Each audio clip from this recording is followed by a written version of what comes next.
What's up guys, it's Rowan here from Artist Smart TV. And one of the things with the HSC is that if you screw up your first assessment, term 1, year 12, you screw it up, it can feel like the rest of your HSC is a fail. It can feel like you can't come back and actually do well and still get the ATAR that you're wanting. And in today's video, I'm going to be sitting down and chatting with Clara, who in her first assessment for HSC Economics scored 25%. I kid you not. And on the back of a 25%, it can be easy to think, wow, HSC Economics is a bust. But Clara has a remarkable story of turning that result around to scoring, 88% overall for HSC Economics, 93% in her HSC external exam, achieving a staggering 63% mark improvement. That's right, 63%, which is really incredible. So we're going to find out from Clara today how she did it, and also really take hopefully a whole lot of motivation knowing that you guys can also turn things around as well, because it is possible to actually bounce back from a poor assessment. So welcome, Clara. Hello. So what on earth happened with this assessment? Like 25% is not a good result, let's be honest. No, yeah. What happened with this economics assessment? Well, I have to dig really deep into that closet if I've locked that away. But it was an essay out of 25 marks. Yes, 25 marks. And everyone was stressed. We all got it in our minds. We never learned how to write an economics essay. No one ever taught us. So the whole class was kind of scared about it. And then there was a series of unfortunate events where I forgot my notes at Macquarie Library, and then I just didn't remember where I had them. So I lost those, and everyone was being really stingy with their notes. So I was like, so by then I would kind of just cut it off. I was like, yeah, I don't know what to do. So I tried my best, and then the essay was on inflation, which was not my strongest topic. And that was the topic I had really not touched, just because I just wasn't a fan of that topic at all. And then I got to the exam, so I did one of the worst things and just waffled on about anything. I just wrote as much as I could, even if it didn't really relate to the question, which was probably worse than if I just tried. And then I got my mark, and I was like, okay, the shock hit me, and I just put it in my bag. Did you look at it again? I looked at it again just to make sure that I saw 5 out of 20, and then I did, so then I put it back in my bag. And how did you feel at that point? Like when you've double checked, like I didn't misread that, it's not 15 out of 20, it's 5 out of 20. Yeah, how did you feel? What were you thinking? Well, I know by many standards, 25% in any exam is not very good. Economics, chemistry, physics, 25% is really, really low. So I was and it was the lowest mark I had ever got in high school or primary school, probably preschool. Like I had never gotten 5 out of 20 in anything. So I was very shocked. And I was just, because I knew, I tried to keep a positive attitude. I was very much like, it's not too bad. It's not a 4 out of 5. It's not a 4 out of 20. I still made it into the D range. I didn't get an E. Like I tried to look at it like that. But it was very daunting, because how can you come back from that? And then I knew in every other exam, I was like, okay, economics is my worst subject. Like when I'd look at all my subjects, I'd be like, okay, so other subjects I got 40%, 50%, 60, and then 25%. That's massive. And so then you've got that, clearly painful. Yes. What were the first steps you started taking then to try to turn things around? Well, I did go to my teacher and ask her. I did rewrite the essay and give it to her, and then she said it was much, much better. And then I also went to my mum and I said, I think I need help. I think I need outside help. I need tutoring. And then and that was the first time I had asked for tutoring my whole high school life. So I was like, this is new. And then I wanted a class tutoring because I'm a very social person. I knew it would help. And then somebody recommended Artist Smart, so I was like, let me try these guys out. And it was really, really helpful.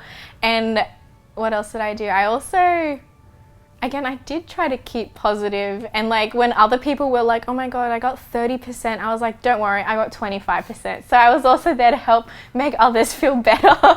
You got to take whatever you can from it, can't you? Yeah, you really do. I was like, keep positive. So just to highlight then, it sounds like, okay, one, it's when you do get something like a bad result, this is for any student that gets a bad assessment, it sounds like it is critical to keep positive, right? Yeah. Because it is easy to go down the vortex and the hole of just despair, like I'm screwed, I'm stuffed. And I think ultimately, if we fast forward, your end result was, what did you end up getting? In HSC Economics? In 88. So you got 88 overall, that's including internal, and externally, what did you get in the HSC exam? 93. Which is amazing, right? Band 6, so you've gone from a 25% to a band 6. And so I think it shows that if you don't stay positive, you actually will lose the opportunity to turn things around, and you can. I think your story is evidence of that. Yeah. So in terms of the turnaround, it sounds like one, keeping positive, as simple or as cliched as that might sound, is really important. Secondly, it sounds like being okay to ask for help.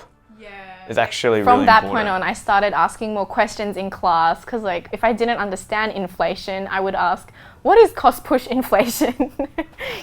Cool. So it's asking, and that's it. It's not just asking for external help. In the case of like getting some tutoring, it's just even using your class and your teacher and the support you have at school more effectively to say, hey, actually, well, if I don't ask, I'm going to keep on getting 25%. So I might as well, like, the pain of getting a bad result is less than the pain of just putting my hand up and saying, hey, I don't understand this. Could you explain that again? So then you join this class. Here with Arta Smart, which was really great, and I think we had a lot of fun. Now, what would we do in each class? What did the classes typically look like? So we would break down the syllabus into a little bit easier things, and because my school and Arta Smart, we did the syllabi different, so it was kind of like learning two things at the same time. But then when I'd go to class, I had already pre-learned a little bit of it at Arta Smart. And then I'd also learned a little bit of extension stuff, which was really good. And like when I started doing practice essays, I could weave that stuff in, like twin deficit theory, Pitchford thesis, everything like that. Dropping the names. Exactly. And then my teacher would be like, my school teacher would be like, wow, like look how much you've improved from 25%, that first essay. And so just in the classes in Arta Smart, like it's structured and it's such a free space to ask questions and also make friends.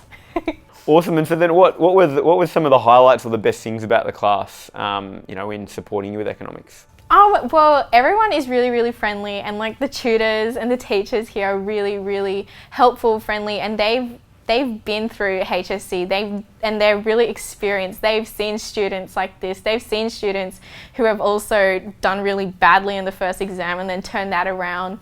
So they know how to help you, and they know how to target areas. Like we had people who kept asking the same questions every lesson, like including myself, until we understood it, just because it's a really free space and everything. That's awesome. So you were able to ask lots of questions, which is good, and so you've started to understand things a little better. Yeah, and not just on like surface level, but like go deeper into like economic theories and everything. And so then let's now look at what you were doing, because I mean that's great. Obviously, getting some support helps. But it still is what you're needing to do at home or when you're by yourself that's going to make a really big difference. So I'm curious to try to unpack, what that looked like. So you were asking more questions in class at school. You were getting some external support joining the classes here at Arta Smart. What else were you doing week to week during the term for economics? So after, I tried to do it daily, but sometimes I'd have to do it weekly, especially for economics. I would type up my notes and then in the syllabus dot points, just so they're there. And though they are really helpful during it, later on, they're only for reference, like if you're looking for something specific. So that is so helpful if you're typing up your notes and if you're doing it right after the class or everything. So when you get to HSC, you don't waste your time typing up your notes you should have done weeks ago. So I did that. I also... So just to pause for a moment. So you wrote study notes. Were they very important for economics? Well, because economics, everything's changing, like cash rates. So when you write one statistic, next month it might change. So some things like the theory behind everything, those are pretty important, well, I found, to write them down just so I have everything there.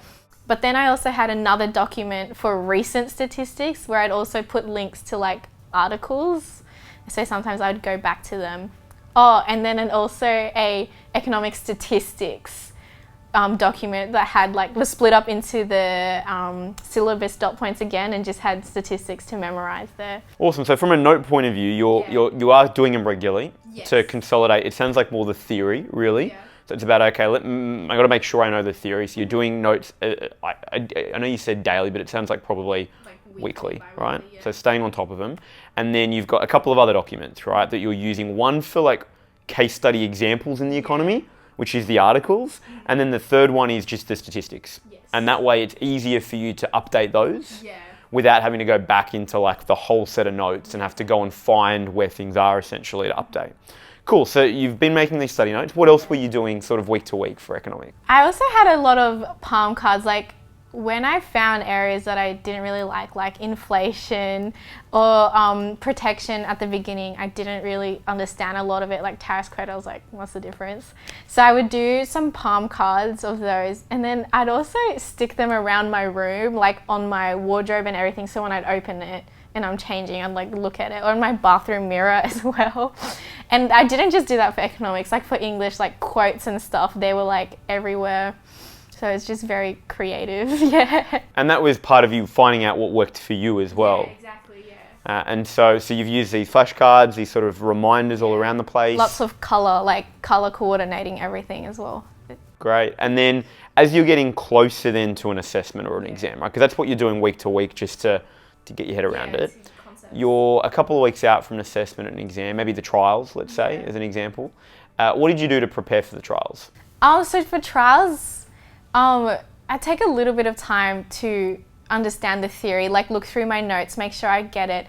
And then, for example, for economics, I do short answers targeted on different areas, like inflation, protection, exchange rates. I'd really target them. And then I'd do a few sections, and then I'd end up doing maybe 2 or 3 past papers.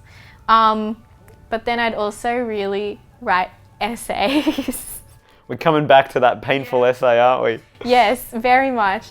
It's because the essays, especially for economics, when you write an essay, it's so rewarding, just because when you write an essay on a topic, you understand that topic. If you write an essay, then you can cover so many concepts in that one essay. So it's a smart way to study then, right? Because you do that and you're actually studying for short answers and you're helping your understanding for multiple choice. Exactly, yeah. So that I found was really helpful, especially for economics. Highly recommend writing your essays. And so how many essays were you writing? How early were you starting them? I'll go to English, because I'm going to be honest, during the HSC, for English, I wrote about 40 essays. I went So you went crazy with English? Yeah, English. What about Echo though? By Echo, I think for Echo, just during the HSC period, I think I wrote about 15 to 20. So it's still a decent amount. Decent, yeah, I mean, obviously English, you've got more essays you need to write. Yes. In the exams itself, where in Echo you've just got 2. So even then, 15 to 20 is a considerable amount of practice essays. So you put the work in, which is great. I think, we should recognise that. So what did you find, because essay writing is something that students struggle with for economics. What did you find were some key things that you did differently to help you get better results for your essays? So obviously my first essay written in an assessment condition did not do very well. And the only way you can get better at anything is really to practice. So I would try to write some more essays and get them marked or get them checked. But also essay plans, when you don't have a lot of time, you can write an introduction and a first body paragraph, and then get those 2 really, really good. And then just plan out the other 2 in enough detail so you would know what you're writing, but also so you save time and put your stats that you would put in and everything. Awesome. So it sounds like really the best way to do well at Echo is actually to really double down on essays. It's going to help you with your multis, it's going to help you with your short answers, and then you don't need to write full essays. You can actually be smart about it and do these dot point sort of strategy so that you actually get through more questions quicker. So in the lead up to HSC then, it sounds like, was that pretty much it? Lots of essays? Were you doing other things to prepare? Yeah, I was doing a few like different short answers, again on targeted topics, because I was like, I have no idea what's going to be in this HSC. And also like multi-choice is just, that's so easy to do just because like it's just circling. So that's something you can do like really quickly, like something like before you sleep if you want to do like 10 questions and then mark them in the morning, go for it. Yeah. Awesome. And then, just to some context, when you were in your trials, at the end of your trials, what were you sitting on your marks for economics? For my trials, I got around like 70, so it was a lot better than 25, and it was pretty decent. Yeah, it was pretty decent. I was pretty happy. And then I was just like, and I was really, really scared because even though I got a 70, my raw mark for economics was at a 69.5, so rounded up a 70, just reaching a band 4.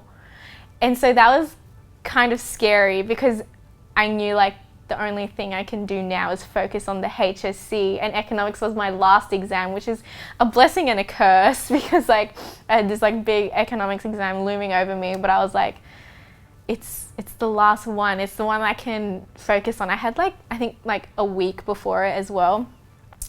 So even though I was going into the HSC with a raw mark of 70, band 4, I was like, I hope I can just reach a band 5. I really hope I can. And that was just such a, like I remember thinking that like every day, like I'd finish one exam and then I'd be like, okay, that was all right. I think I got a band, like I think I could get a band 5 for that. And then it'd be like, I don't think I could get one for echo.